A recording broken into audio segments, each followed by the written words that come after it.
Di ruang tamu rumah keluarga di pinggiran Jakarta, suasana tegang seperti badai yang akan meledak. Aisyah duduk di sudut soa, tangannya gemetar memegang secarik kertas wasiat ayahnya yang baru dibacakan oleh pengacara. "Ini tidak mungkin," bisik ibunya, suara penuh kemarahan, sementara kakak laki-lakinya, Budi, berdiri dengan wajah merah padam, menunjuk ke arah pintu di mana seorang wanita asing berdiri diam, Nadia, yang tiba-tiba muncul sebagai ahli waris. Dalam wasiat itu, Aisyah merasa dunianya berputar. Ayahnya, yang selama ini dia pikir tidak tahu apa-apa tentang rahasianya, ternyata telah menulis wasiat yang mengejutkan semua orang. "Kepada Nadia Sari, pasangan tercinta putriku Aisyah, aku wariskan separuh harta bendaku untuk memastikan kebahagiaan mereka." Begitu bunyi bagian yang membuat ruangan hening sejenak sebelum meledak dalam pertengkaran. Ibu Aisyah langsung berteriak, "Ini pasti salah. Ayahmu pasti sudah gila sebelum meninggal." Budi, yang selalu menjadi anak kesayangan, merasa terhina karena bagiannya dipotong, dan dia menatap Aisyah dengan mata penuh tuduhan. "Kau tahu ini, kan? Kau yang menyembunyikan wanita ini dari kami." Nadia berdiri di ambang pintu, wajahnya tenang tapi matanya penuh kekhawatiran.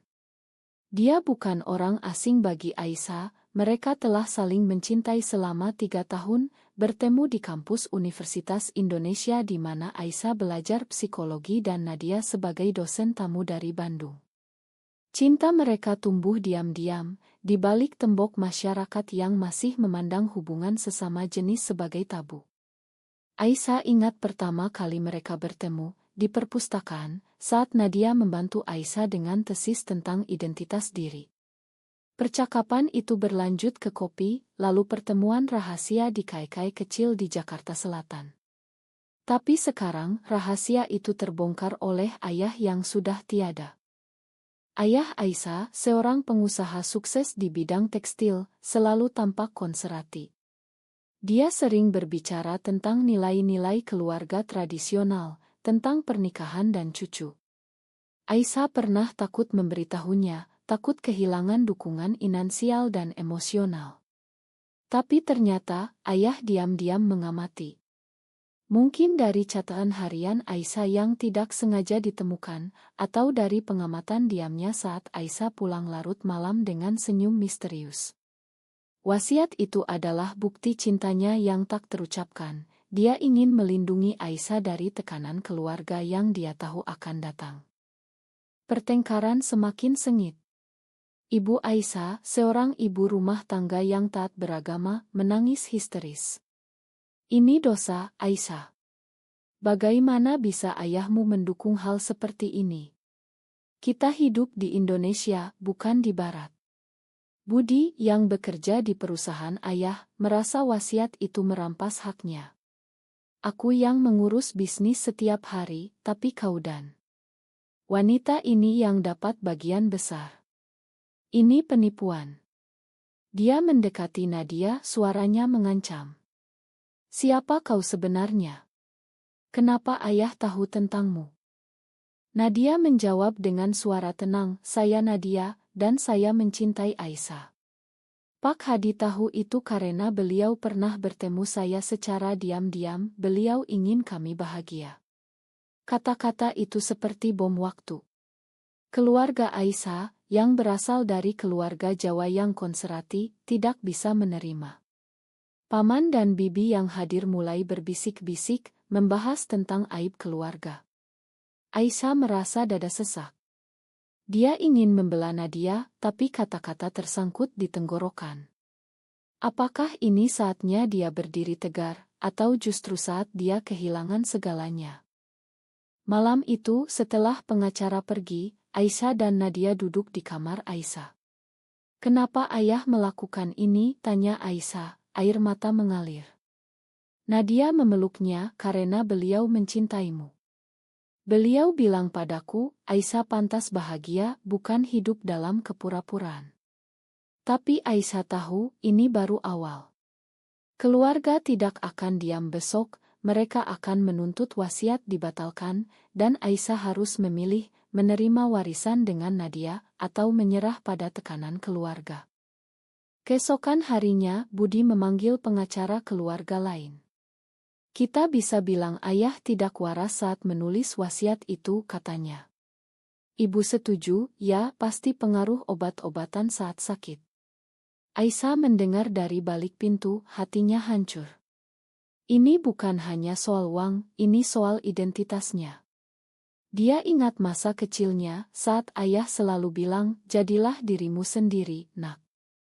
Tapi masyarakat Indonesia, dengan undang-undang yang ambigu tentang LGBT, membuatnya takut.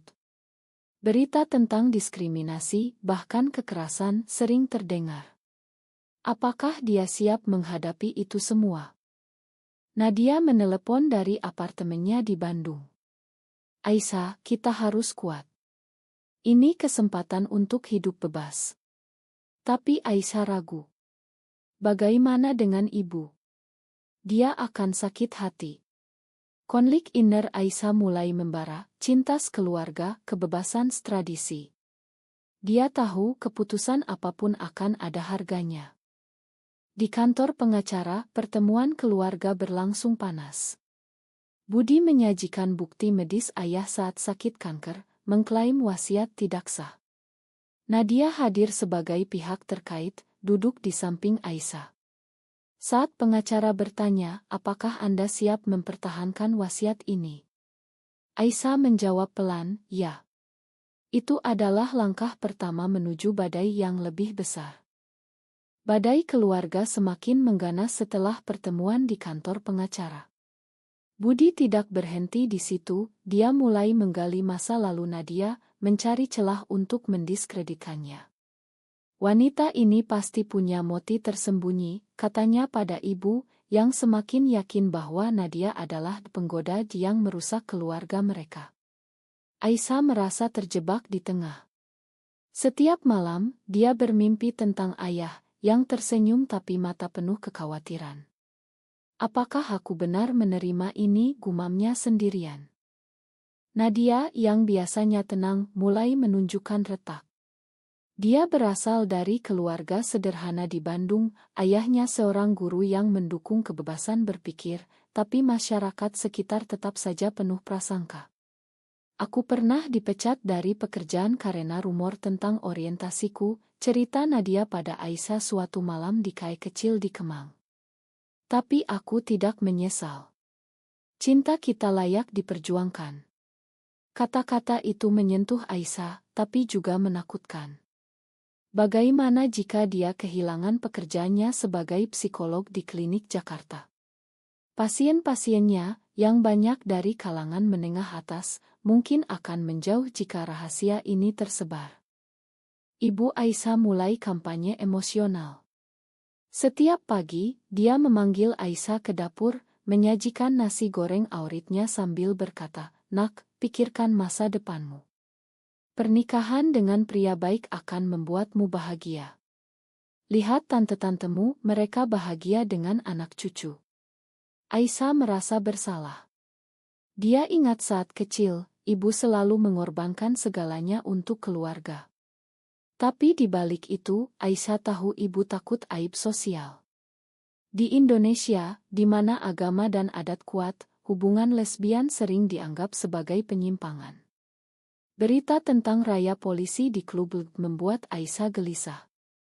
Suatu hari, Budi datang dengan bukti. Dia menyewa detektif swasta yang mengikuti Nadia dan menemukan oto-oto lama Nadia dengan wanita lain. Lihat ini. Dia bukan orang baik, katanya, melempar oto ke meja.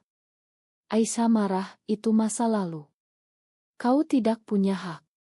Tapi ibu menangis, Aisyah, dia akan menyakitimu.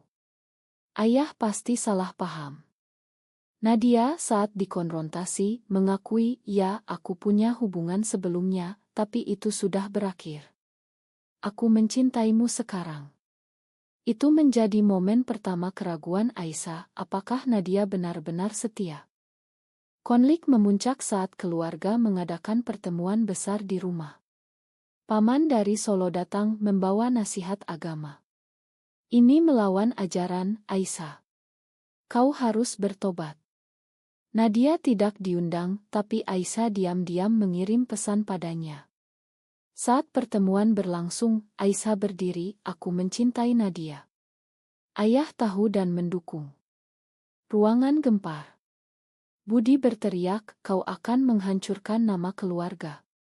Ibu pingsan, dan Aisyah merasa seperti pengkhianat. Setelah itu, Aisyah memutuskan untuk tinggal sementara di apartemen Nadia di Bandung. Perjalanan kereta api ke sana penuh renungan. Dia ingat momen-momen bahagia, piknik di Taman Suropati, ciuman pertama di balik pohon. Tapi sekarang, itu terasa jauh. Di Bandung, Nadia menyambut dengan pelukan hangat. Kita bisa mulai baru di sini, katanya. Tapi telepon dari ibu datang, pulanglah, nak. Aku sakit karena ini. Aisyah terpecah. Apakah dia egois meninggalkan keluarga? Sementara itu, Budi tidak menyerah. Dia mengajukan gugatan ke pengadilan, mengklaim wasiat dipengaruhi oleh unsur luar. Pengacara Nadia, seorang aktivis hak asasi manusia, memperingatkan, ini bisa jadi kasus publik. Media akan ramai. Aisyah takut. Di Indonesia, meski tidak ada undang-undang khusus melarang diskriminasi sosial bisa menghancurkan hidup. Dia mulai mempertanyakan, apakah warisan ini berkah atau kutukan. Malam di Bandung, Aisyah dan Nadia berbicara panjang. Aku takut kehilanganmu, kata Aisyah. Nadia menjawab, tapi jika kita menyerah, kita kehilangan diri sendiri. Itu menjadi titik balik, tapi juga awal dari pengkhianatan yang tak terduga. Keesokan harinya, Aisyah mendapat pesan dari teman lama, hati-hati, Budi sedang menyebar rumor tentang kalian di media sosial. Dunia maya mulai bergolak, dan Aisyah merasa dikejar bayang-bayang. Rumor yang disebar Budi menyebar seperti api di media sosial. Akun-akun anonim membahas skandal keluarga kaya di Jakarta dengan hashtag aib keluarga. Aisyah membuka Twitter, melihat komentar-komentar kejam, lesbian. Di Indonesia. Harus diobati. Hatiku hancur. Nadia mencoba menenangkan, jangan baca itu. Kita punya dukungan dari komunitas. Tapi Aisyah tahu, dukungan itu rapuh di tengah masyarakat yang masih konservatif. Di pengadilan, sidang pertama dimulai. Pengacara Budi menyajikan bukti medis ayah, mengklaim demensia. Nadia duduk di bangku saksi, menceritakan pertemuan rahasianya dengan ayah Aisyah. Beliau bilang, lindungi Aisyah dari tekanan keluarga. Hakim tampak netral, tapi Aisyah merasa tatapan orang-orang di ruang sidang penuh penghakiman. Setelah sidang, wartawan mengerumuni mereka. Apakah ini perjuangan hak? Tanya salah satu. Nadia menjawab tegas, ini tentang cinta dan keadilan. Tapi Aisyah diam, takut kata-katanya dipelintir. Ibu Aisyah semakin lemah. Dokter bilang stres menyebabkan tekanan darah tinggi. Aisyah pulang ke Jakarta, meninggalkan Nadia sementara. Ma, aku harus ada untuk ibu, katanya. Nadia mengerti, tapi matanya penuh kecewaan. Di rumah, ibu memeluk Aisyah, terima kasih kau pulang. Tinggalkan wanita itu, nak. Aisyah merasa bersalah, dan untuk pertama kalinya, dia berpikir untuk menyerah. Mungkin aku bisa pura-pura normal, pikirnya. Budi memanfaatkan momen itu. Dia mengajak Aisyah makan malam, kita saudara, Aisyah. Aku bisa bantu kau keluar dari ini. Nikahi temanku, Rian. Dia baik, dan bisnis akan aman. Rian, seorang pengusaha muda, memang tampan dan sopan. Aisyah bertemu dengannya, dan untuk sesaat, dia membayangkan hidup normal pernikahan, anak, persetujuan sosial. Tapi hati kecilnya menjerit. Ini pengkhianatan terhadap Nadia dan diri sendiri. Nadia menelepon, suaranya retak. Aisyah, apa kau ragu? Aisyah bohong, tidak. Tapi keraguan itu tumbuh. Di klinik, pasien mulai membatalkan janji. Aku dengar rumor, kata salah satu. Aisyah merasa karirnya terancam. Malam itu, dia bertemu Nadia di Hotel Netral. Aku takut, akunya. Nadia marah, takut apa? Kita sudah sejauh ini. Pertengkaran pertama mereka pecah, kata-kata tajam terlontar. Kau selalu memilih keluarga daripada aku, kata Nadia. Aisyah pulang dengan hati hancur. Sidang kedua lebih intens. Saksi dari keluarga bersaksi tentang kesehatan ayah. Tapi pengacara Nadia menyajikan surat dari ayah, ditulis sebelum sakit, aku tahu tentang Aisyah dan Nadia. Ini pilihan hatiku. Hakim menunda keputusan. Di luar, demonstran kecil dari kelompok konservatif berteriak slogan anti-LGBT. Aisyah merasa terancam. Ini harga yang harus dibayar, pikirnya. Ibu memanggil Aisyah ke kamarnya. Aku mimpi ayah marah padamu, katanya. Aisyah menangis, ayah mendukungku. Ibu diam, tapi mulai ragu. Mungkin ini awal perubahan. Tapi Budi tidak berhenti. Dia menemui Nadia secara diam-diam, menawarkan uang untuk pergi. Ambil ini dan tinggalkan adikku. Nadia menolak, tapi cerita pada Aisyah. Dia semakin gila, kata Nadia. Aisyah marah, konfrontasi Budi. Kenapa kau lakukan ini? Budi jawab, karena aku peduli keluarga. Kau akan hancur karena ini. Aisyah memutuskan untuk bertemu Rian lagi, pura-pura tertarik. Ini rencana untuk menguji dirinya. Saat makan malam, Rian bicara tentang masa depan. Aisyah tersenyum, tapi hatinya kosong. Pulang, dia menelepon Nadia, aku tidak bisa. Aku mencintaimu. Tapi Nadia sudah lelah. Buktikan itu di pengadilan. Pengadilan menjadi arena perang terbuka. Sidang ketiga, Budi menyajikan saksi ahli yang bilang hubungan lesbian adalah gangguan psikologis. Aisyah sebagai psikolog marah. Dia naik ke saksi, itu bukan gangguan, itu identitas. Ayahku mengerti itu. Kata-katanya menggema, tapi juga membuat headline berita. Putri pengusaha bela cinta lesbian, begitu judul koran. Aisyah menjadi pusat perhatian, telepon berdering dari aktis dan haters. Nadia bangga, tapi khawatir. Kau berani sekali, katanya. Tapi di balik itu, Nadia merasa sendirian. Keluarganya di Bandung mulai menjauh, takut imbas. Adikku bilang jangan pulang dulu, cerita Nadia. Aisyah memeluknya, kita bersama. Tapi tekanan membuat mereka sering bertengkar. Suatu malam, Nadia bilang, mungkin kita pisah sementara. Aisyah panik, jangan. Ini yang mereka inginkan. Ibu Aisyah mulai berubah pelan. Setelah membaca surat ayah, dia bertemu Aisyah. Ayah bilang kau pantas bahagia. Tapi aku takut untukmu.